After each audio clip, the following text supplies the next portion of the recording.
Everything in my life goes back to June the 29th, 1989. That's my reference point. I wish I could change it. I wish it could be different. But it's like, that's when my life started and stopped.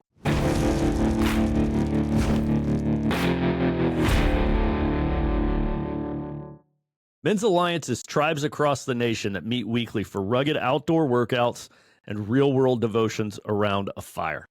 We are changing what Christian men's ministry in this country looks like.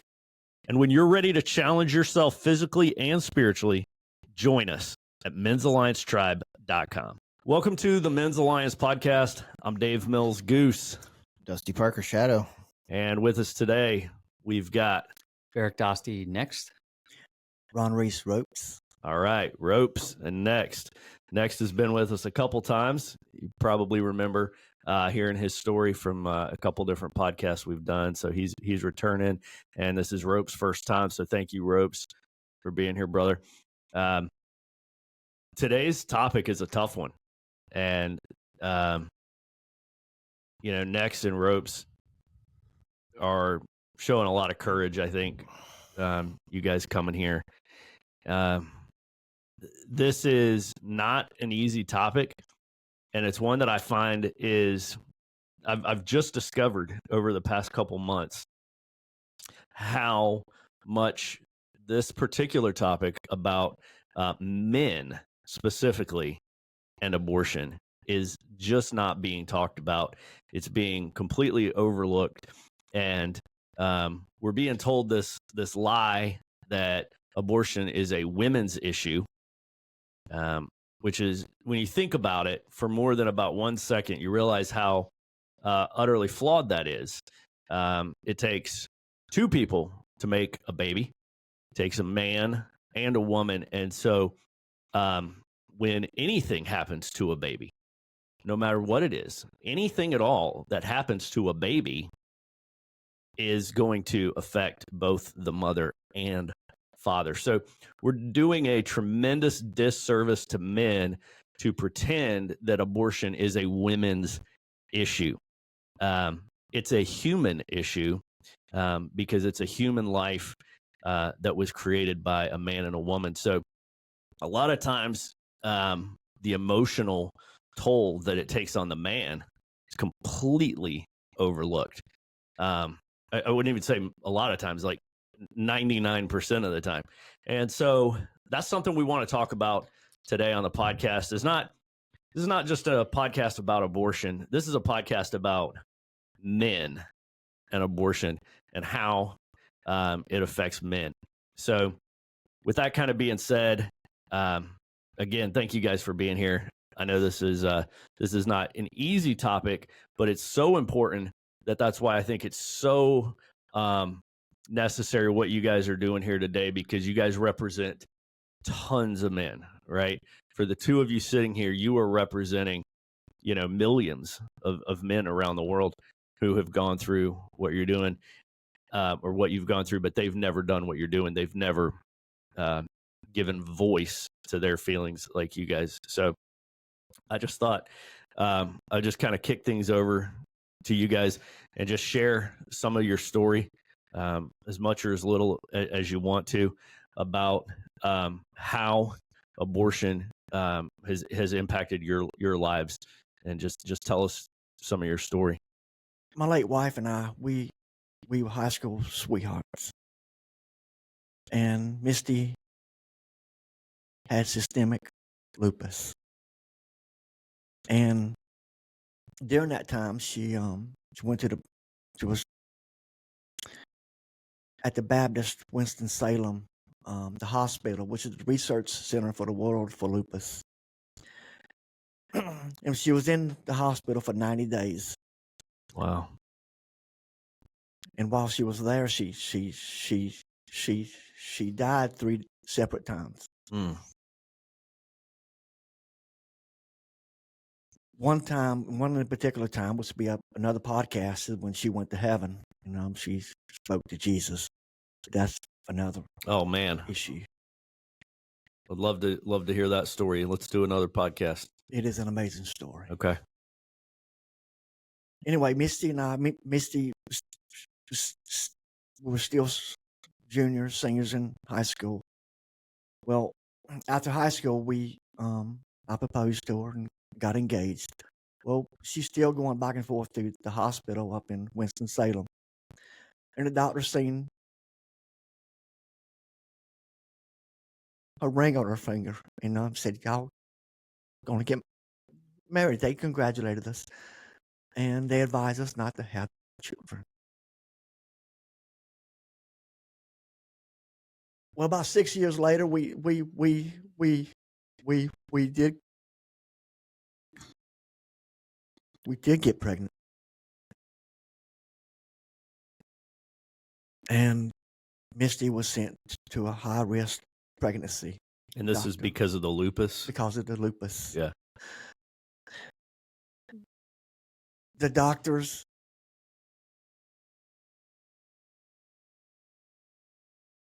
were very concerned, and the high-risk pregnancy doctor told us what could possibly happen. Misty could pass, she could die. The baby in the womb could die. The baby could be born without any limbs, without a heart, just very dysfunctional.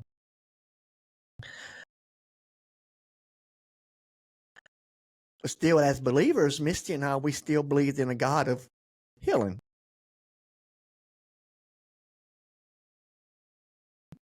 But as the doctor talked,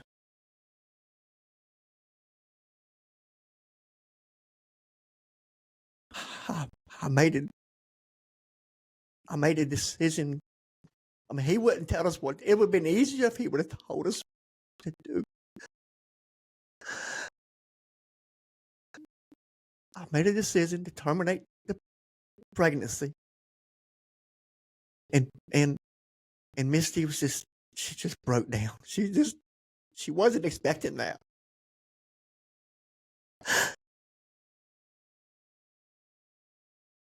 The doctor carried us in his office, put Misty in his chair, and left us alone a while so we could just gather ourselves.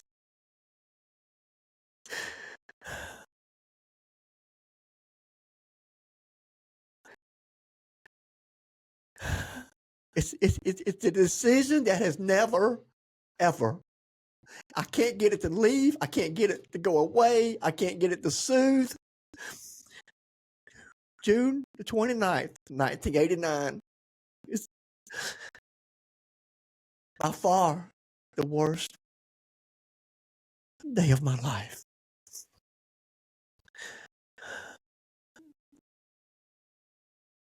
Well, Misty is still sick.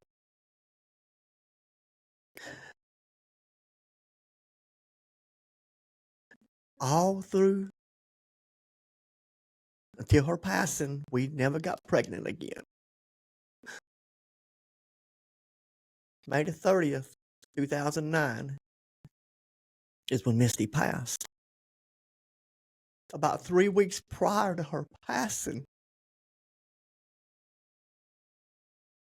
it never left her. I was sad. No one wants to see their wife pass. She said, Ronald, don't be sad for me. I'm going to heaven. I'm going to see Jesus.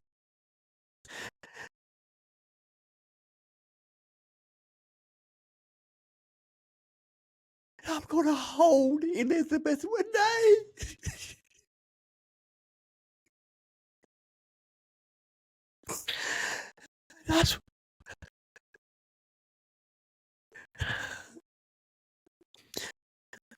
That's the name that we gave her, Elizabeth Renee.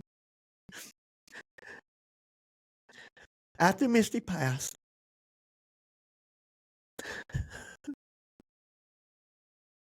through her passing and through just the guilt, the hurt, the enemy sitting here on my shoulders and whispering in my ear, you claim to be a Christian. Why did you even bother going to church? You didn't trust God. I'll be sitting around the fire. I'll be in church. I just want to leave because the enemy keeps putting them words of doubt and guilt.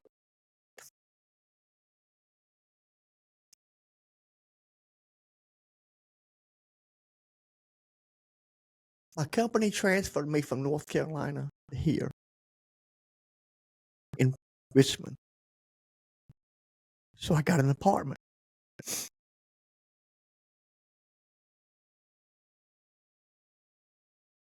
And the hurt was so bad. The hurt was so deep. I went to Lowe's and I purchased one item. Pack of razor blades. I went back to my apartment. I opened the door. I left the door open. I got naked in the bathtub. I put the blade on my wrist just to end it. I just wanted to end the pain of having terminating a pregnancy. And the guilt of that, and plus the grief of losing Misty. I was just going to end it all. And I give 100% credit to the Holy Spirit for stopping me. Because that razor blade was right on my wrist. And I was going to bleed out. Just to end it.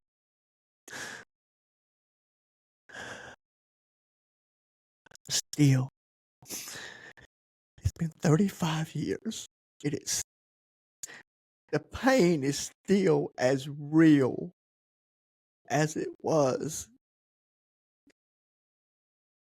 June 29th, 1989. It never leaves. Granted, I'm not suicidal anymore. But still, I hurt. It takes my breath. There's times when I just collapse, get on the floor, and just get in the fetal position and just cry. And of all days, yesterday my neighbor sent me a picture.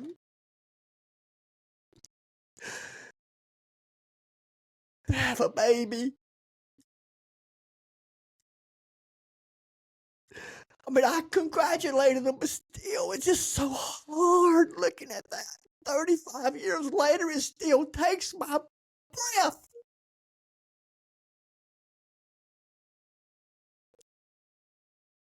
I don't know what to do. I mean, I don't know how to end the pain. I've been to church. I've put the nails in the cross. It just never leaves.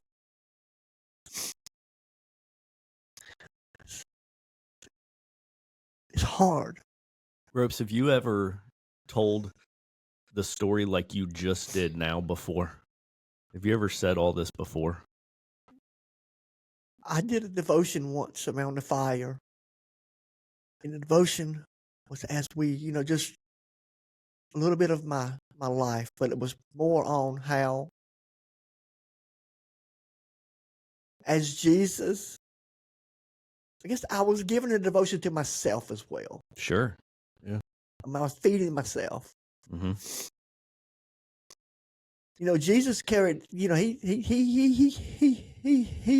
had to carry his own cross. And he could have carried that cross around the universe many times. The God side of him. Mm-hmm. But the human side, it got heavy. He accepted help. So what he did is he handed it off. Mm-hmm. That's what we have to do. So yeah, I did around the fire. That helped. Yeah. And that was the first time? Yeah. The first time you carried this. So how long ago was that devotion? Was that this past year? Yeah, it was probably my first, maybe second devotion. Like a couple months ago? No, it's been about I've been with the tribe maybe a year. Okay. So you didn't share this story out loud with anybody for Oh, no. about 34 years? No, I didn't trust. Yeah. I didn't trust for the judgment. So that was the first time you spoke your story out loud, was at a Men's Alliance fire. Yes. You carried it for 34 years in silence. Yes. And now you just shared it again today. So is this just the second time? Yes. So, I mean, I'm not going to, pretend that I have answers for you, but I will tell you this much. I know the more you share that story out loud, the more you say it, the more healing you're going to experience. Brother, I need it. You need to keep doing what you're doing. And I'll tell you, it's going to get a little tiny bit easier to say it each time. And every single time you speak it, it's going to help somebody else. It's almost like holding a 1,000-pound bag of rocks. And every time you tell the story, it's like dropping one of the rocks out. It's going to take a long time.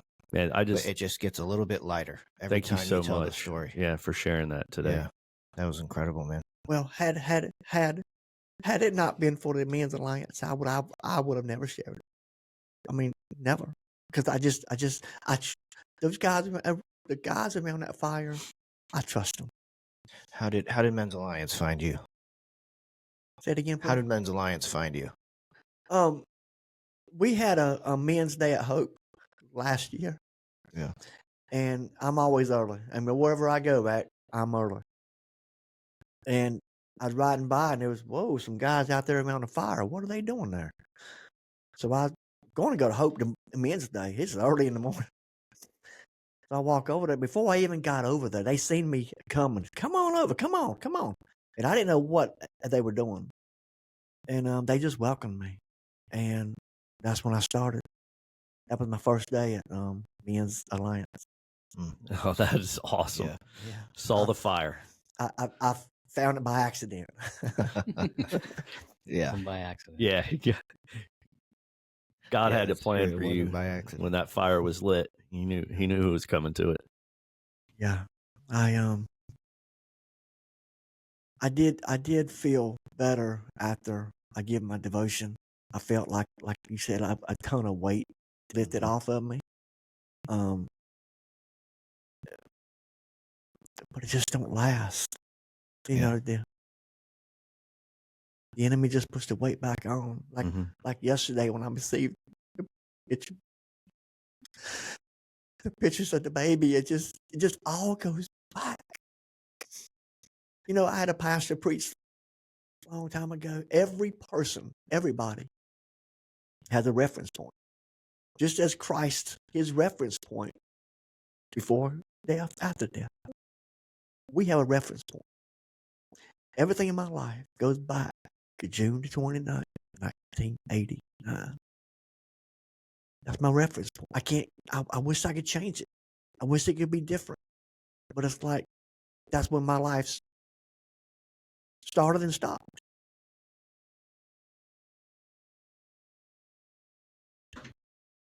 It's very hard carrying that. It's the guilt.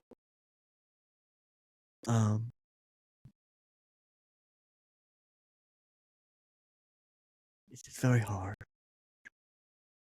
Rips, do you ever have times where you begin to feel like internally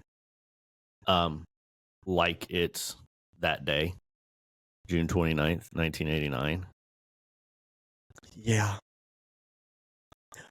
There's times when I'll be in the grocery store or anywhere.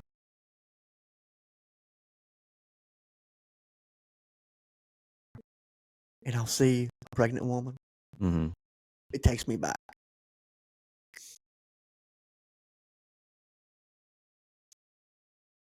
There'll be times in church when it's, the sanctity of life. It takes me back. I mean, the enemy just keeps on the surface of letting me know that I didn't trust God. That God can heal this. God can take care of this. I mean, there's babies born and they're not, they're not. It just. How old were you in '89? I was 27. Mm. Yeah. Yeah. That's a lot you've been carrying. And I think a lot of people don't realize, just hearing you talk about seeing a pregnant woman in a grocery store, right? We don't realize the triggers that are all around us and what the other people around us are going through. All right. Yeah. It's a good reminder. I had a girl just tell me last week, one of my friends, we weren't talking about this at all, but she was saying that, you've heard the old saying, you don't know what I'm carrying until you walk in my shoes. Right. She said, you don't know what I'm carrying Mm. until you're in my skin. Mm-hmm. That's deep. Somebody carries things inside them. Mm-hmm. I can wear your shoes. Carry what I've got inside of me. That was deep.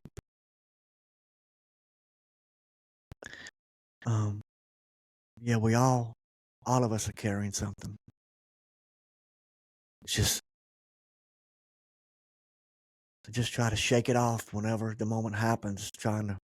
It's just a constant fight. Yeah, it's a constant battle, right?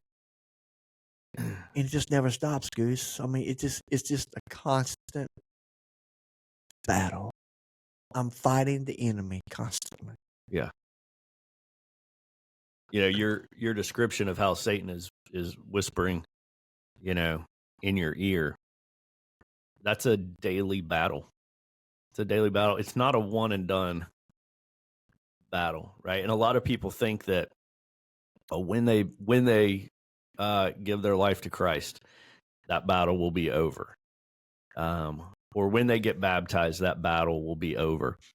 But, we know from what Paul wrote that battle doesn't end as long as we're on this earth, because we have a sin nature. We have an old nature, and it's going to be a constant struggle, right? Paul wrote, why do I keep doing the things I don't want to do? And I keep not doing the things that I do want to do. And, I think it's that every single day we wake up, we're at war and we're behind enemy lines. Yeah. Exactly. He's and he's got a strong army. He knows the things exactly that trigger the moment. Oh yeah. He's been around a while. Yeah. I just fight it. I mean, it's just like you said, it's a daily thing. I just fight it daily. I mean, it's like it just never leaves, ever. And it says Misty took it to her grave. I'm sure I'll take it to my grave as well.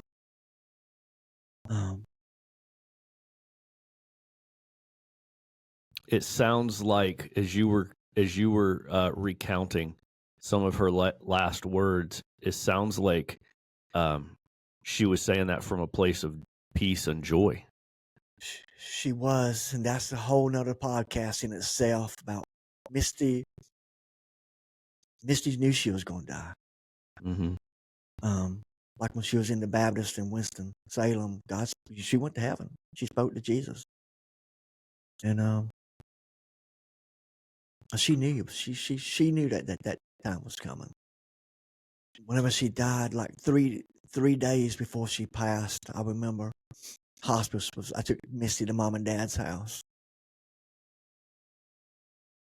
and hospice was there, and we're all sitting around mom and dad's dining room table, and somebody was in there talking to Misty. I said, "Who's Misty talking to?"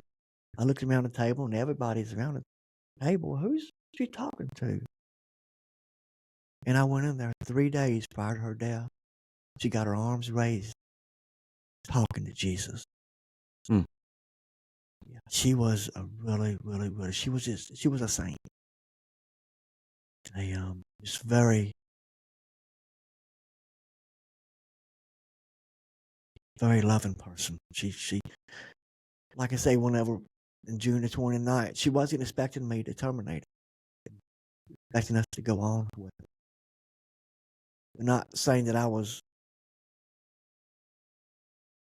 a ruly husband. She just trusted me. She loved her husband. It's something that came up. Like she and I both were in church and like sanctity of life, and we wanted to get up and leave. Well, if you did, then everybody would know. So we didn't. We sat there and we just took it. You know, she was grasping my hand. She was just so tight, just holding it, squeezing the blood out of my hand. She was wanting to leave as much as I was wanting to leave. I do remember one time we was in church and she was crying, and the lady next to Misty just gave her a big hug. She knew. But if we got up and left, then the church would know. And like I said, we was afraid of being judged. Yeah. I think that's a big fear. Maybe it would have helped if I just got up and left and start the healing process by opening up. Instead of waiting 34 years around a fire. It's a hard cross to carry. It's just a battle. Well, thank you for sharing that. Yeah. I want to come back to you in a little bit as well with a couple of questions for you. But before we do that, let's next, you want to share your story, brother?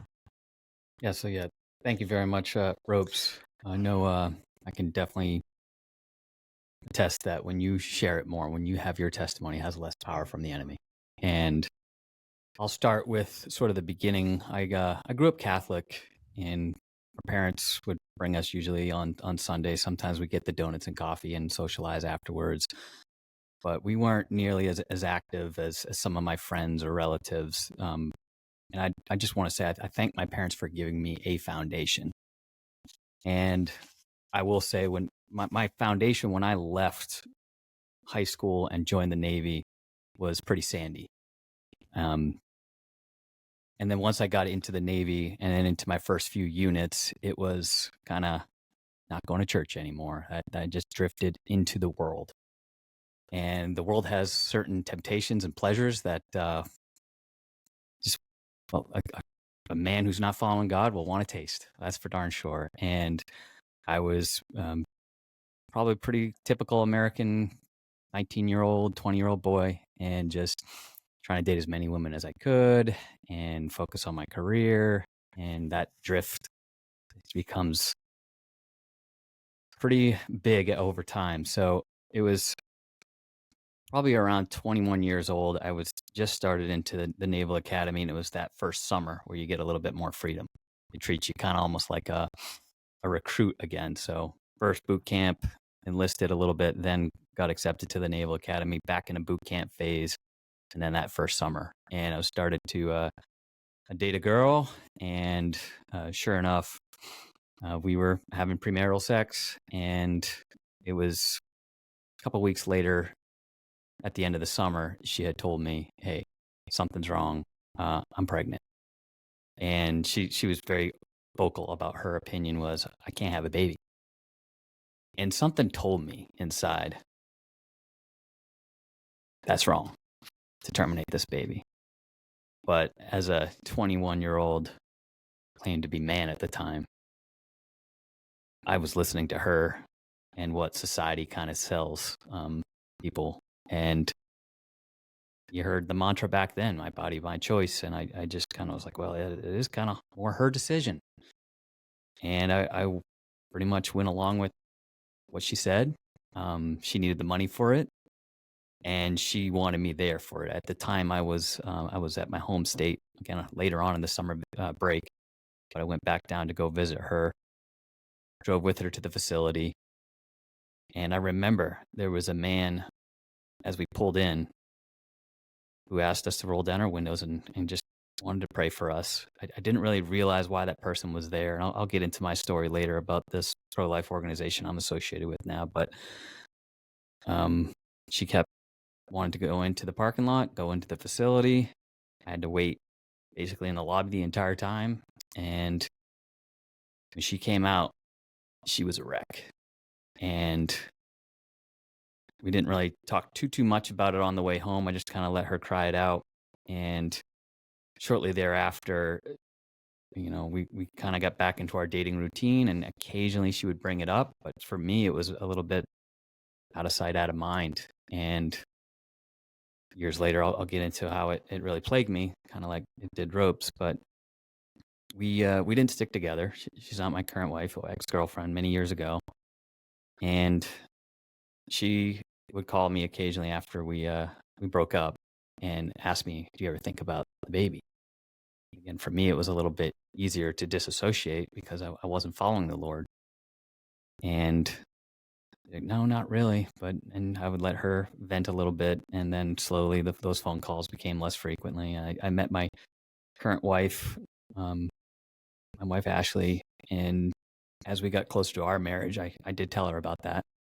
And we'll say some of the people I told later on, I'll get into that in a little bit here. But it was Easter in 2021, the pandemic, when I got invited by my wife and my brother-in-law Nolly. He was in town, and they said we're going to church as a family. And I wasn't going to say no to my brother-in-law. We would always talk about how to be a better husband and a father and professional. But when he would talk about his Christian faith, I kind of waffled a little bit on the conversations and try to pivot back to just being a better husband and a father. But when we went to Easter service that year, I really enjoyed the message, the music, and I knew something was changed in my wife. We kept going back a few times. She was determined we're going back to church every week, and it was a struggle to get the kids there because it was a very big change for them and me. And it was probably about 4 weeks afterwards that I definitely felt the Holy Spirit changing in me again. And just like Rope's story, when the devil kind of saw, the changes in me, that I was going to start making the same commitment to go to church as my wife and join small groups and serve at the church, and then met Men's Alliance, and he wanted me to remind me of that past. You're a murderer. I think of the 10 Commandments, and there was someone who I was praying on the sidewalk with outside of a Planned Parenthood a few weeks back. And she reminded me that a lot of the people who now come out and pray, we've committed all the 10 Commandments. We've sinned against all of them, and I admit it. I financed an abortion. That's murder. And not everyone who has an abortion in their past, I don't think many people can claim that one, but I can. And it was a coworker. First, I told the president of my company, I know he was a very strong Christian, and he got me connected with another man at my company. And he called me and he reminded me about the forgiveness, the grace that God has. And that's when I truly had that initial piece of that. The whispers started to go away. And I'd already shared it again with my wife, with that coworker.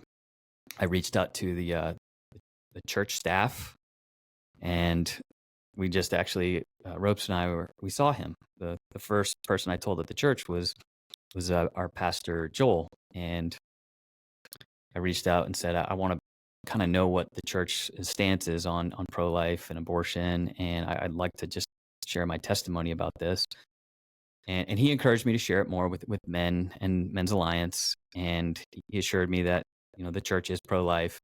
They give to the local pregnancy resource center, so it has been a burden, one of those rocks that just comes out of the bag every time I would tell Men's Alliance. And I love just kind of sharing my overall testimony. Obviously, that abortion is a part of that, and people hear that, and I tell them the same thing. Society does want men quiet on this issue, and I have since prayed about it a lot as Lord, help me connect and share this testimony. Help me find pro-life organizations, use me. And eventually I got connected with the Virginia March for Life. I've met some people who pray outside the abortion facilities. I went a few times. I gave my testimony actually at chapel. Did a movie night for the movie Unplanned, which is the story of Abby Johnson, former director of a large abortion facility in Texas, turned advocate for life. And I gave my quick testimony. We overviewed a few pro-life organizations, and then we watched the movie. And one of the pro-life organizations called 40 Days for Life here, part of this button I have here, Pray to End Abortion, they asked me to keep coming out to pray on the sidewalk. And I don't make it very often because younger working professional and 3 kids, but it's been very rewarding to go outside of Planned Parenthood and mainly just pray, but also you get a chance to witness and advocate for the people that come through. You're praying for the abortion workers, just like Abby Johnson, to just walk away and find a better career. You're praying for our state legislators and for them to be guided by the Holy Spirit, for their hearts to soften and to be guarded from evil. And you're praying for the men that might be driving a woman in for an abortion that day, and just that they also feel convicted to make the right decision. And you're praying for the healing because some people, they'll go through it, right? But you want them to also have peace afterwards, kind of like some of the peace I've received as well. And I prayed for some of the people that I met out there on the sidewalk for guidance on how to tell my children. And I would hear some of the other ways in which some people had told theirs, and it was difficult telling my oldest daughter. She just turned 14 this week. But I told her about 3 months ago, and there was I think it was the upcoming primary election day. The kids were out of school, and I asked her to come out. I'll take the morning off. You want to come out with me and pray on the sidewalk? And she came with me that day. Wow. So it's great how God is using me. That's some of the peace that I know, Ropes, is that I had pain. I asked for God to help me share my testimony. He's allowed that a lot, and then also to connect me with pro-life organizations and make a difference. And it just becomes easier knowing the freedom that I have sharing this story, and the fact that the testimony be used by others to not wait so long and hold that pain in like I know you have. Man, thank you, Next, for sharing that. Yeah, you guys' stories are totally different, and yet they're totally common, right? I think you guys, God brought each of you here today specifically. I put this call out. I was like, hey, we want to do a podcast on this topic. Who would be willing to come on the podcast and share their story? And I have no doubt that God brought you guys here for a very specific reason, because you're speaking to 2 totally different groups. And one of the things we talk about, it's actually one of our very earliest Men's Alliance podcasts, is this concept of being a lighthouse. And when you've hit some rocks, when you've crashed into a couple rocks in your life, you're now in a position where you can turn around and shine a light on those to help other people coming behind you not to hit the same rocks. And that's what you guys are both doing today. You guys are being lighthouses. But it takes a lot of courage to be a lighthouse, right? Because you gotta be willing to put that spotlight on the rocks that you've hit, And so I just thank you guys for what you're doing. Next, I just want to ask this. your girlfriend at that time, you were talking about her coming out feeling, you said she was a mess. Going in, what was her position or mood or whatever? She definitely was kind of concerned about the procedure. She knew what needed to be done, but it wasn't until she left that's the when the gravity of it all hit her. And I would imagine a lot of the women that are pulling in, again, I came here for an appointment. This is healthcare in their head. That's what they hear from society. Reproductive rights, all those buzzword terms that are euphemisms for what the reality of it is. Yeah. But once it happens, then they know. And that's, again, when they start feeling the pain of what they did. And the guilt can start as early as leaving that facility and carry for a lifetime.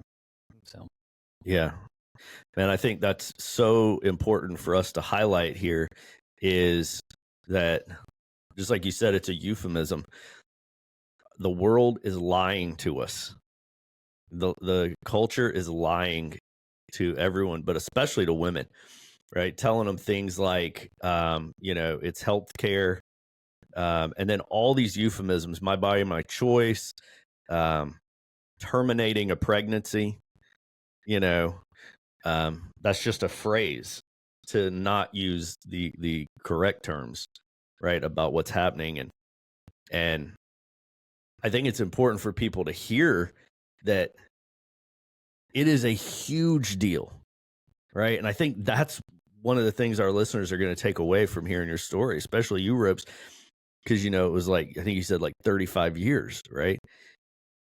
So you carried it for 34 years before you even spoke about it. And so I want people hearing this to realize, like, this is an enormous deal. It's not something to be taken lightly. It's not to be taken frivolously. It's not healthcare. It's death. And you're going to carry it for years. You're going to carry it for decades, perhaps. So I think that's an important thing that's not being said in our culture. And some people, when they start hearing this podcast and they start hearing you guys' stories, they might be surprised to hear how emotional this is. But you think about that, we shouldn't be surprised. The fact, if you were listening to this podcast and you got surprised that Ropes was emotional, that's evidence that you've been completely lied to by culture. True. Right? Like, you guys are normal. It's culture that's wrong. It's our perceptions that are wrong. This is what it looks like. This is what's real. This is what's normal. This is how it actually looks. It's not, it's certainly not something to celebrate. Like we're seeing has swung so far since just the 90s, when the Clinton administration said it should be safe, legal, and rare, right? Well, why rare? To now that we're celebrating it, and women are standing up, accepting their Golden Globe Awards, saying, I'm so thankful that I could, get an abortion to help my career. You look at how far we've come, man. Those are massive, like Shadow said, those are massive weights and massive burdens. And I think today's podcast and you guys sharing your story is just one key step in starting to lay that burden down. Yeah. I want to share a verse that just came to mind while you guys were talking. Romans 8:1-2. Therefore, there is now no condemnation for those who are in Christ Jesus. For in Christ Jesus, the law of the Spirit of life set you free from the law of sin and death. Man, Ropes, I just hope that you walk out of here today feeling this verse in your life, brother. That's my prayer for you, is that you find the ability to accept the forgiveness that God has given you. Yeah. My wife now, wonderful, Christian lady. I've heard the word of grace, but I've never really understood the word of grace because, and it all goes back to June the 29th, 1989. Grace. How's she going to give me grace? Well, Joni explained grace to me, what grace was. And I hold on to that truth. I hold on to that it is by grace that our sins are forgiven by what Christ did. You know, he took it to the cross. I hold on to that. But it's still, it's just a constant. And I'm really hoping, like you said, Goose, when I walk out of here, I could be like a weight has been lifted off, just like Christ did. You know, when he took that cross and he handed it off. That was a huge weight that he was carrying physically. Well, we carry weights mentally, Mm-hmm. and I can tell you by just sitting in this chair, I do feel a little bit lighter. I mean, Yeah. I feel like a weight has been lifted off. Good. It's like I feel I can exhale. It's out. Yeah. I mean, I do feel lighter. I'm very thankful. I'm very humbled that I found Men's Alliance. Very humble. Or I would have never shared ever. This isn't a commercial for Men's Alliance. I'm just saying that I'm just Sure it very is. humbled that I found Men's Alliance. Yeah. Yeah. It's just, tribal, rugged, and real. I mean, This has been real. it's, Yeah. it's This is real. as real as it gets. Just know that Satan is mad as hell right now that you told your story and that you feel lighter. Yeah. So if that isn't motivation to keep going, every time you feel a little bit lighter and you don't let that past define you, you don't let it control you, it just makes Satan even madder, and it makes God happier, you know. Yeah. So if that's not just keep pissing off the devil. Yeah. Okay. That's right. You know, Exactly. this is all a big part of our creed. Yeah. Right. My past failures do not define me. My past failures. When the world knocks me down, I will get back up every time.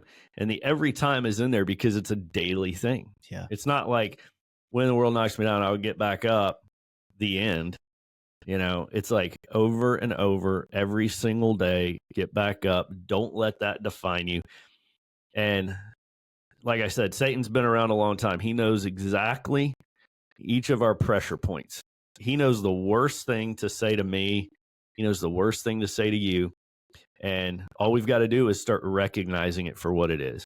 Feel like, this is a lie. This is my past. I'm not going to let this silence me. I'm not going to let it define me. I'm not going to let it sideline me.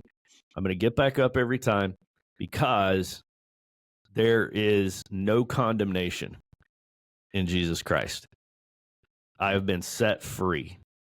And that's that's the truth that we've got to live in every single day. You know, I have that on my bathroom mirror. Yeah. I'm going to go home when I leave here, and I'm going to read it with a new man, That's a new good. meaning. It's great. It's just going to be a different feeling when I read it this time. Hey, I want to ask you guys this question.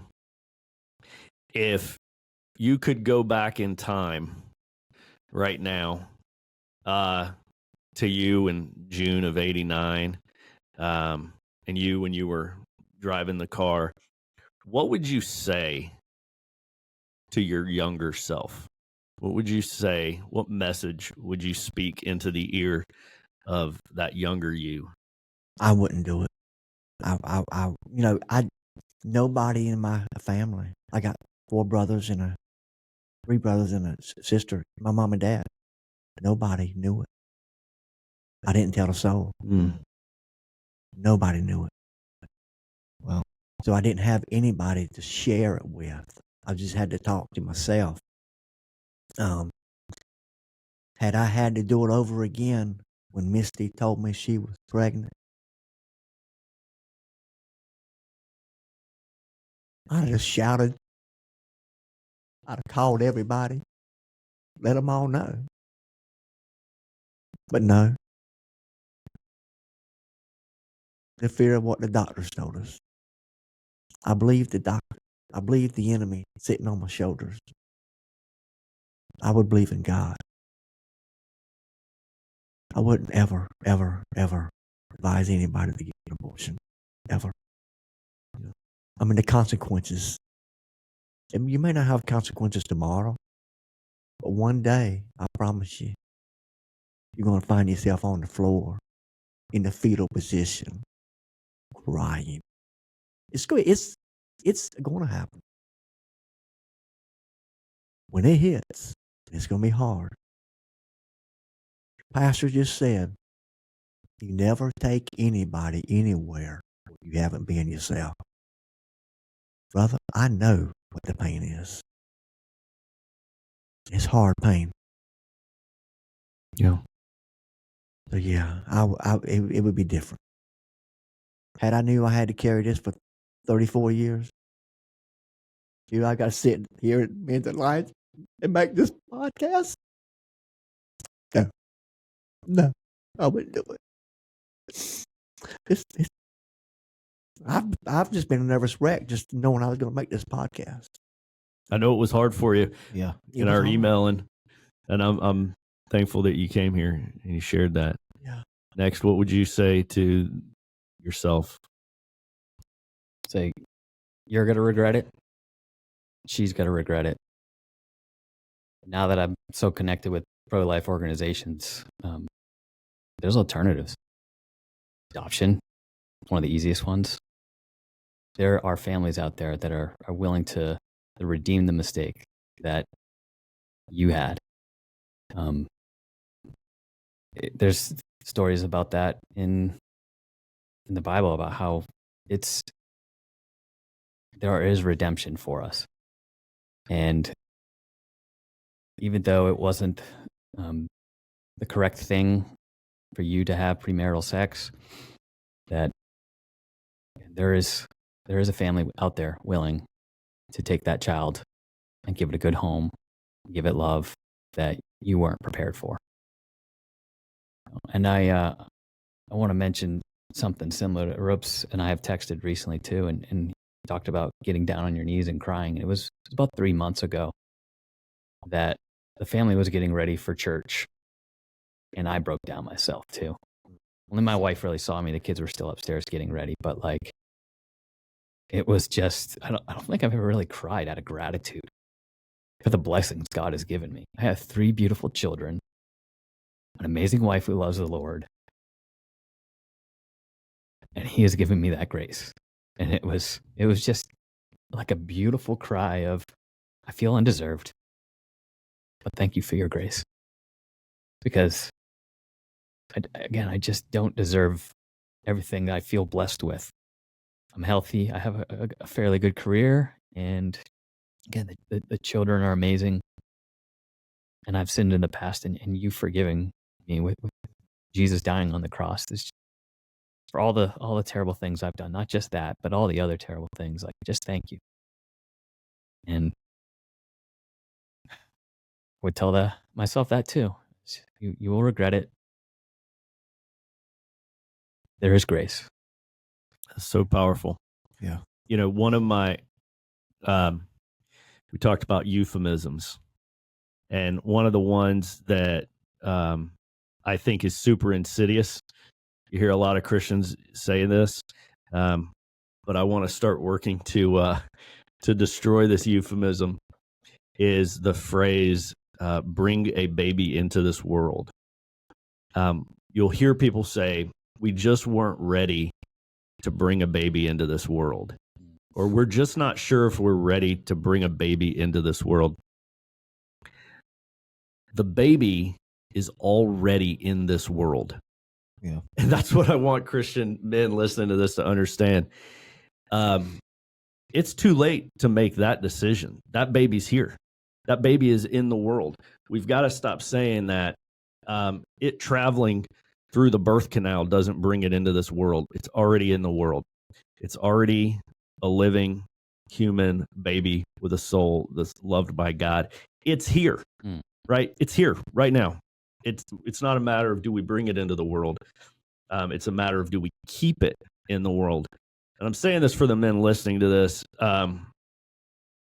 If your girlfriend tells you she's pregnant, if your wife tells you she's pregnant and at risk, or whatever the situation may be, realize that baby is already in this world. You no longer are choosing whether or not to bring a baby into the world. It's here. And the second thing that hearing y'all's stories really drives home to me is that it's going to be hard either way. So I don't know where this originated, but I love this this phrase that I've been hearing a lot lately about, like, staying married is hard, getting a divorce is hard, working out is hard, being out of shape is hard, saving money is hard, being broke is hard. Like, every single thing, and then it says choose your hard, right? Like, there's not an option between hard and easy. There's an option between one type of hard and another type of hard. That's all we've got. And the idea that one choice is easy, that's the lie. We've got to choose our hard. And like you said, sometimes there's other choices, right? And adoption is hard. You're still going to carry the baby for 9 months and deliver it and then give it up. And that's going to be hard. But the question is, do you want to live with that hard or a very different hard? So whether you choose to keep the baby and raise it, that's going to be hard. And maybe it's got health problems, and that's going to be hard. Or you choose to give it up for adoption, and that's going to be a different kind of hard. Yeah. But I think what you guys have highlighted for us today is that choosing abortion is going to be the hardest of hearts. And, you know, my family, we've adopted 2 girls, and they each have health issues. And so I'm not saying this from a place of, oh, people should adopt, and the listener being like, oh yeah, have you ever done that?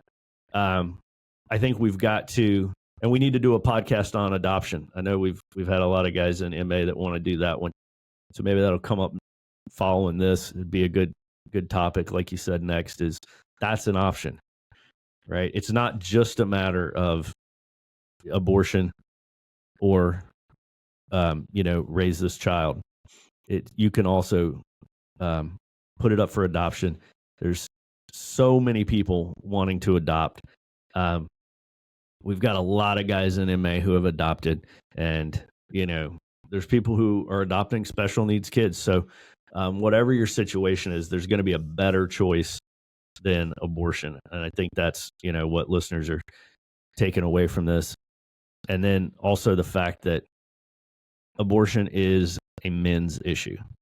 Yeah, I think a lot of people, not a lot, but I'm sure there may be some people who listen or watch this podcast and be like, oh, here's 4 men talking about abortion. Mm-hmm. It's like, at the end of the day, we're talking about truth. It's not relative to if you're a man or a woman. Like, we're talking about truth.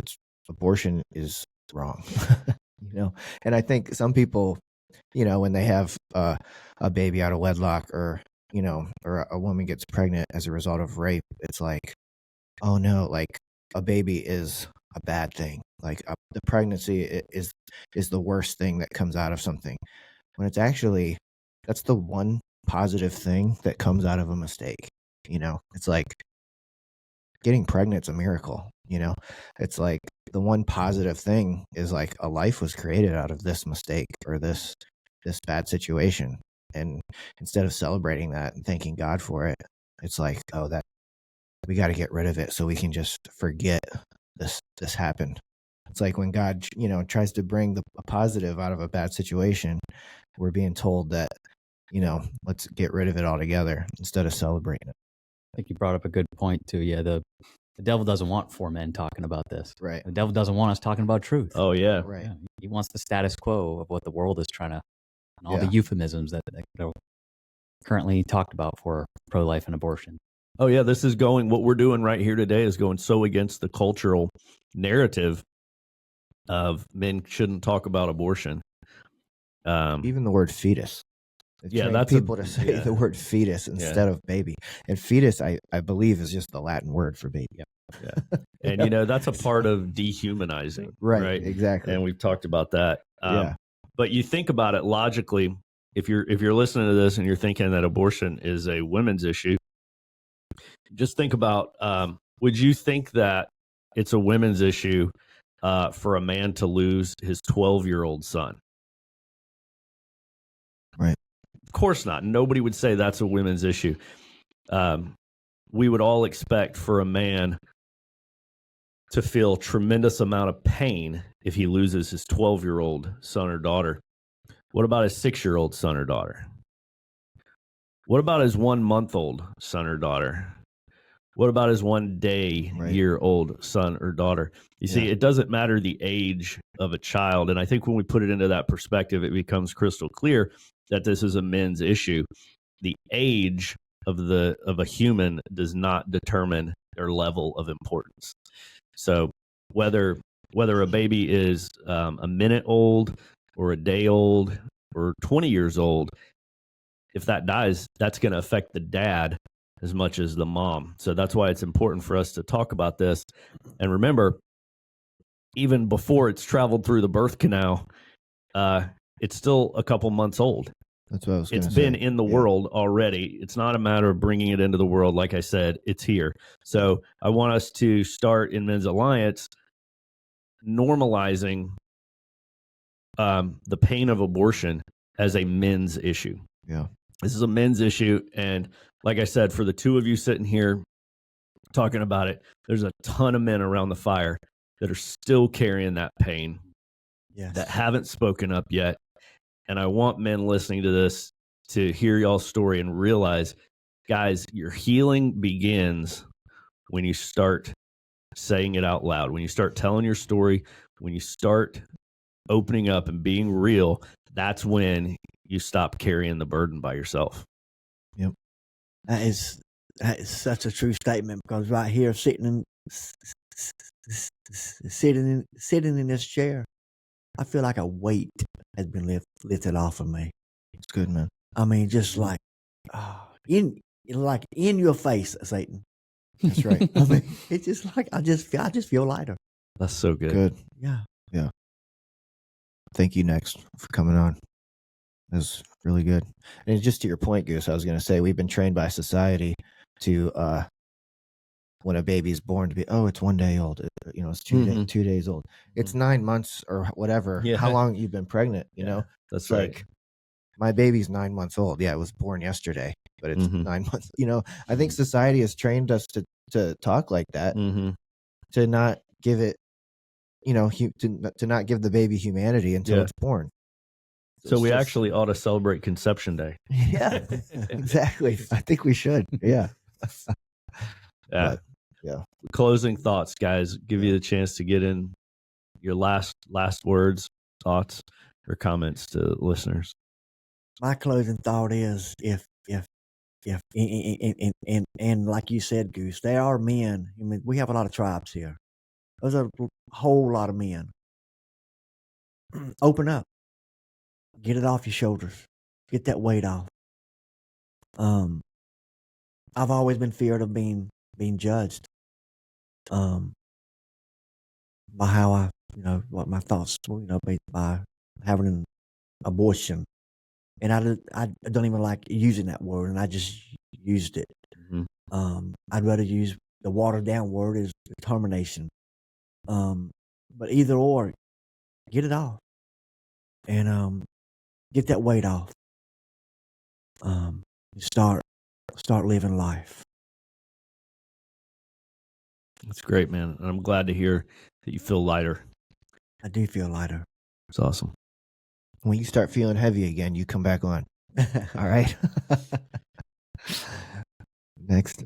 Yeah, I know God's using me with my testimony. Again, He's connected me with pro-life organizations. I'm wearing the 40 Days for Life, and I felt like I've been bringing this battle now to the enemy, and Yeah. really frustrating him with the testimony that I'm sharing. And now I'm looking for men also to come out and pray with me on the sidewalk. And there's 40-day campaigns that they do in the spring and the fall. Just yesterday, I had a meeting with the Catholic Diocese of Richmond. We're trying to gather a bunch of Catholic churches and Protestant churches. I would love for Men's and Women's Alliance to also get involved. But the one thing I know that they're a little bit of a struggle is there's more women that pray on the sidewalks. And sometimes there's confrontations out there. And just having one male out there can kind of just cause a little ease. And so I'll talk to you guys afterwards about that. But yeah, I'm enjoying bringing the fight against the enemy.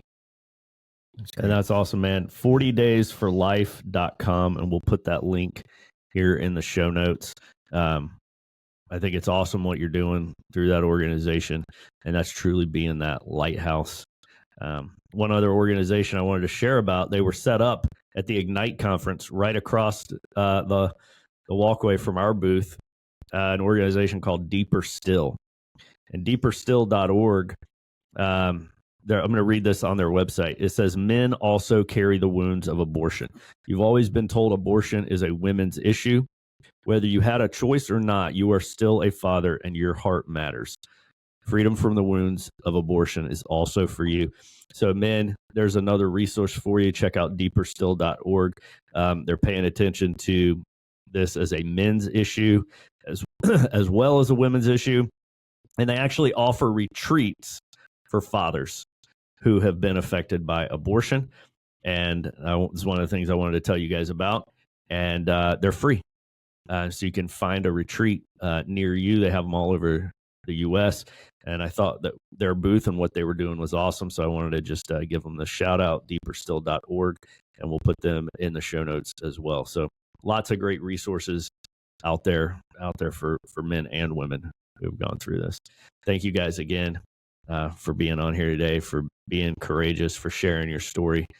And hopefully you walk out of here, both of you, just a little bit lighter. I am. Awesome. Thank you. Thanks, guys. All right. Thanks. All right. Men, if this is affecting you, remember, the baby's already here. It's already in the world. You got to choose your hard and choose any hard other than abortion. See you around the fire. To find out more about what we're doing and to join us on our mission, go to men'salliancetribe.com. And don't forget to subscribe to our YouTube channel and give us a 5-star review.